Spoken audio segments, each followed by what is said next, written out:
Hello guys, ஒரு சூப்பரான ஒரு கார குழம்பு தான் பார்க்க போகிறோம். என்னென்னு பார்த்தீங்கன்னா, சின்ன வெங்காயம் பச்சை பட்டாணி வச்சு தான் சமைக்க போகிறோம். வாங்க எப்படி செய்யுதுன்னு பார்க்கலாம். அது ஃபஸ்ட்டு ஒரு கடாயில் 2 டேபிள் ஸ்பூன் அளவுக்கு நல்லெண்ணெய் ஊற்றிக்கலாம். இதுக்கு நல்லெண்ணெய் தான் ரொம்ப நல்லாயிருக்கும்.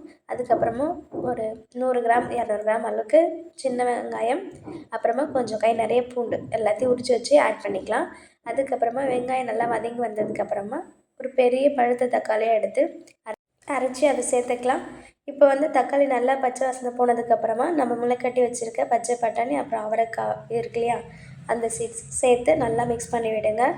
இது ரொம்ப ஹெல்த்தியும் கூட, ஏன்னா முளைக்கட்டி நம்ம செய்கிறோன்றதுனால ரொம்ப ஹெல்த்தியும் கூட. இது குழம்புக்கு தேவையான அளவுக்கு உப்பு சேர்த்துக்கலாம். நல்லா வதக்கி விடுங்க. நல்லா இந்த அளவுக்கு நல்லா வதங்கினதுக்கப்புறமா மிளகாய்த்தூள், அதாவது வீட்டில் அரைச்ச குழம்பு மிளகாய்த்தூள் ஆட் பண்ணிக்கிறேன். கொஞ்சமாக கரம் மசாலா ஆட் பண்ணிக்கோங்க, நல்லாயிருக்கும் டேஸ்ட்டு. அதுக்கப்புறமா தேவையான அளவுக்கு தண்ணி ஊற்றி நல்லா வேக விட்டுக்கலாம். பட்டாணி நல்லா வெந்து வரட்டும். அதுக்கப்புறமா ஒரு சின்ன லெமன் சைஸ் அளவு புளி எடுத்து நல்லா கரைச்சி வச்சுக்கிறேன், இது ஆட் பண்ணிக்கலாம். இது குழம்பு நல்லா எண்ணெய் பிரிஞ்சு வந்ததுக்கப்புறமா எடுத்து சர்வ் பண்ணிங்கன்னா சும்மா டேஸ்ட்டு சூப்பராக இருக்கும்.